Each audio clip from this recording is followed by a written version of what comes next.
Hello everybody and welcome to Clydebridge Station, and today the first of this year's modelling idea videos for 2024.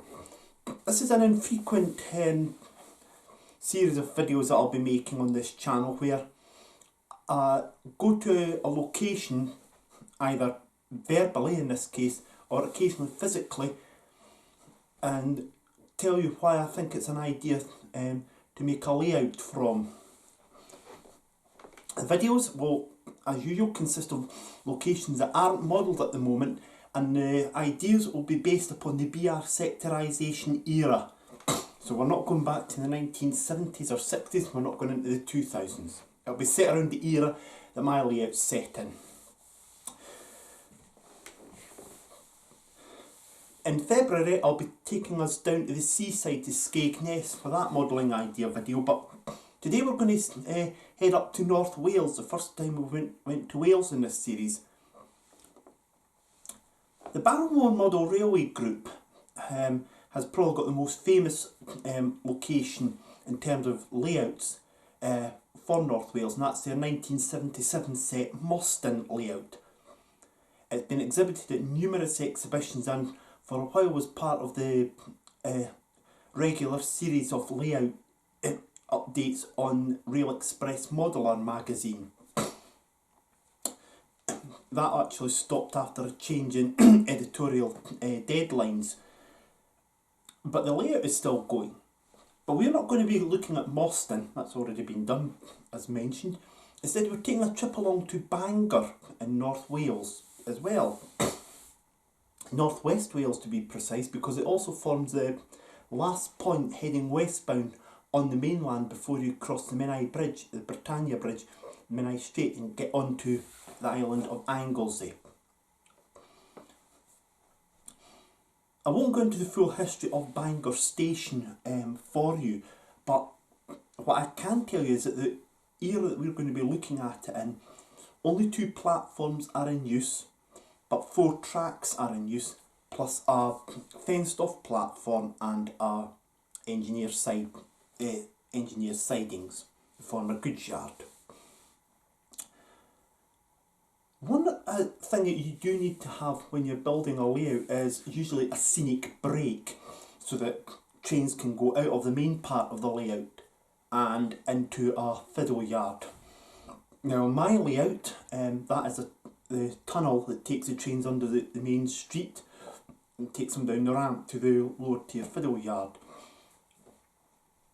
Everard Junction is doing it a different way with the bridges, and he's actually got the scenery carrying on just beyond the bridge on the lower level of the bridge, so you can think it's actually carrying on when it isn't.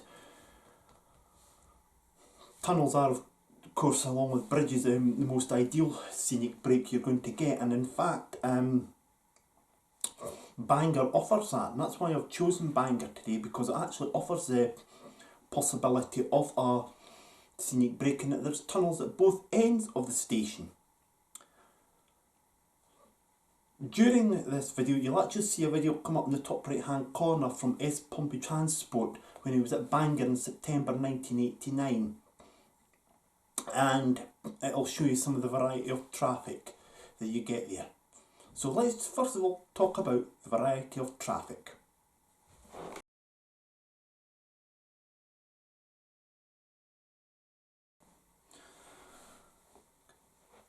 Back in the 1980s, the main passenger traffic going through the station were, of course, the local trains from Holyhead, although there were a couple that started and terminated at Bangor.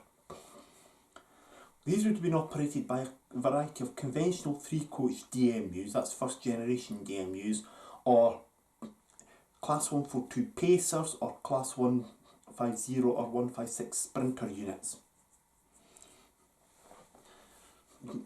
The Pacers would have carried the original provincial services livery for those units, while the Class 150s and 156s would have carried the BR Regional Railways livery, if you're getting into 1991, or prior to that the provincial livery with Sprinter or Super Sprinter branding on. Conventional units would have been blue and grey. There were some intercity services during the day from Holyhead to London. And these would have actually comprised of a Class 47/4, either an intercity or large logo livery or blue livery. And they'd have been hauling a West Coast rake with a BG at one end and up to 9 or 10 coaches with Mark IIs and Mark IIIs. These would be either blue or grey or intercity. The intercity trains themselves, as I say, would have started at Holyhead, and also by late 1989 driving van trails were starting to get introduced onto the West Coast route, and this inevitably meant that they would actually end up on the North Wales line as well. And it was in late 1989 that the first recorded use of a DVT on the North Wales route occurred.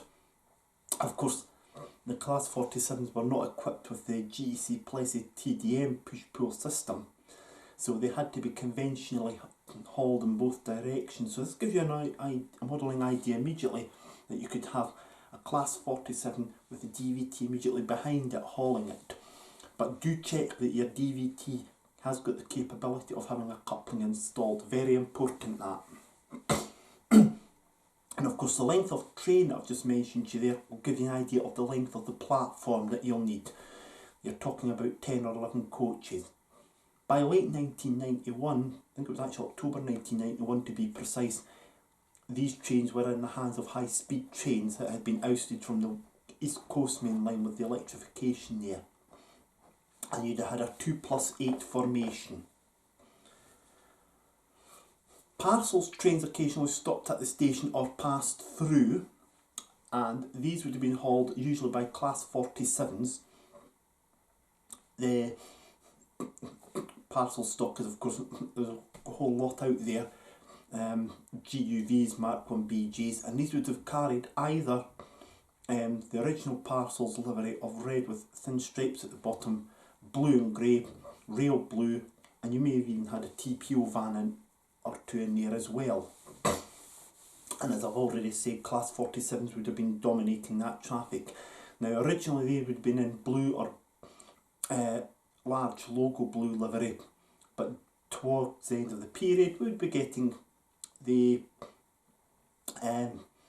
parcel sector livery, the original red and grey one, and then just before the end of my period, the Rail Express Systems one. One thing to mention about the parcels trains is they would have been in different lengths as well. It's not really possible to go into full detail here as to what they would have, lengths they would have had. And as I mentioned already, some of them would have actually passed through Bangor. Mentioning about the provincial regional railways trains, we can't help but mention the fact that capacity problems in the 1990s led for several years to local hauled regional railways trains being reintroduced. These would have carried locomotives, either Class 37 or occasionally Class 31 in regional railways livery, hauling 5 or perhaps 6 Mark 1s or Mark 2s, again in regional railways livery, but occasionally in a modified Network South East livery with the red stripe painted blue and the NSC branding removed, or blue and grey. And I'll tell you something right now, I think a lot of enthusiasts back in the day would have chosen that over the other unit I'm going to mention to you, the Class 158, because it came on stream on the North Wales coastline in 1991 as well. And these are readily available. I believe Bachmann's just brought out a new Class 158. They wouldn't have carried necessarily the express branding, but regional railways branding. So the actual the blue stripes would have went the full length of the way along where the windows are, rather than having a break for the word express. All these items of rolling stock are available from a variety of retailers, and indeed also from a variety of websites and even on eBay, so prices, whilst they might seem excessive, if you look out there carefully you could get a bargain. That's what I will say to you right now. The rolling stock itself, by the way, when I mention that to you, it's you might have noticed that I've not mentioned that the Class 37 was on any freight duties, and certainly the evidence that I've found so far, that wasn't the case at all in the period I'm modelling. And the Class 37s, I should say, no sign of them on freight duties. These were again handled by Class 47s, and the main traffic were of course freight liners heading to and from Holyhead. These would have been for coming no doubt off the Holyhead to Dublin or Holyhead to Dunleary ferry service. Holyhead would be another interesting location to cover, but that's well down the line. A variety of Class 47s would have hauled these, and in fact in the video I've mentioned to you, the Pioneer Class 47, 47401, actually hauls a freight liner through Bangor station on the through lines, whilst the Class 156 Sprinter is awaiting to depart. More about the track layout just shortly. There were also of course cement wagons as well. There was various speed limit traffic around this time, and occasionally these would have been deposited in the engineers' sidings at Bangor. So that's some of the traffic. Let's get on to the station and the layout and what I think you'll...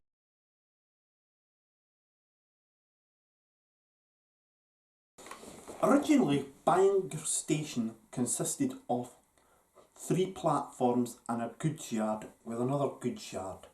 And it's round, imagine with the line running east to west, you've got goods yards at the north and south. Today only 2 platforms remain in use, although the third one does exist. Platform 1, well that's for the heading eastbound, i.e. towards Holyhead, towards Chester from Holyhead. Platform 2 is heading from Chester to Holyhead. There is also platform 3, which was for local services on lines that were subsequently closed under beaching, although whilst this is just out with the scope of this video, there are possible plans for some of those lines to be reopened, so platform 3 could actually see some use again. I won't go into the full track layout of the engineer's sidings, except to say I think you'd have a run round loop and 2 sidings, but there was still track in platform 3 as well. The main station building is on platform 1 of course, and a variety of buildings are sold by modelling companies, scale scenes, make kits that you could build up as well. The bridge from platform 1 to platform 2, you probably need to scratch build that. I'm not aware of any firms that actually make the bridge between platform 1 and 2. You'll see that in the video, so do bear that in mind. The canopies on platforms 1 and 2 are made by a wide variety of companies, and prices are keen on that regard. I mentioned the tunnels at either end of the station. The tunnel at one end is Bangor Tunnel, the other one is the Belmont Tunnel. You'd be able to make your own tunnels. They are quite high tunnels, by the way, I must mention that to you. And a feature in the tunnel, on the West Tunnel, which is the Belmont Tunnel, is that you'll actually have points in there to give access to the engineer's sidings, former goods yard as well. So if you're actually going to be doing that, do bear in mind that the train will need to go into the tunnel a bit, so point motors may be a necessity here if you're actually going to be building this layout. The platforms themselves, you can get various companies make platforms, can make your own, add your surface and scale model scenery, do a full platform kit, which I've got on Clydebridge station. And I must actually make the point that it's going to have to be quite a long platform, because I've already mentioned to you about the local hauled intercity trains. So this is one for a very big garage, a very big spare room, or a loft. Or if you're actually in a club, it'll be a good exhibition layout, so you've got an idea of the length that you're going to need. There's also a signal box, but all the lighting is colour lighting. Colour lights are available from a wide variety of companies, and the gantries themselves are both on the platform and on the track bed next to the tracks themselves. The signal box is a pretty high structure, as you'd imagine, and a typical structure from the days of the LMS. It probably predates even that. Again, you could scratch build your own signal box, or, as I say, many manufacturers make many different styles of signal box. Platform lighting, again, there's various ones for the BR era out there, but do remember as well for the platform signs that they were not bilingual at Bangor, they were just in English. Now the two platform lines were on loops off the main through lines, and the complicated network of points to gain access to the goods yard was only in the west end of the station, not the east end, and access to the passenger loops was just outside the tunnels in both ends. The up lines actually also had disc shunt signals installed as well, and if you watch the video carefully that I've linked already, you'll actually see those. So again, various companies will make them, or you can again scratch build your own.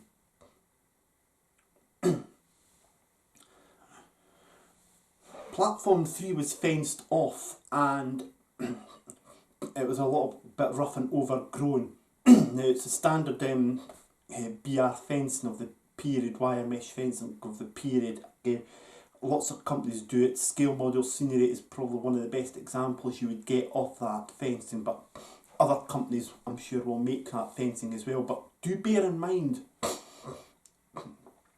that it was actually midway between 2 and 3 where the fence was installed, and it wasn't that high, so it was something like at the height of, say, a normal front garden fence, to give you that idea. Other things notable in the location were likes of clocks and various passenger information signs.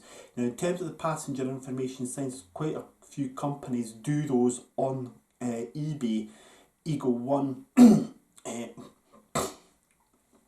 who've supplied the signs for my layout, is one company you could use, and another company that could do it is possibly Scale Scenes, so do check them out as well.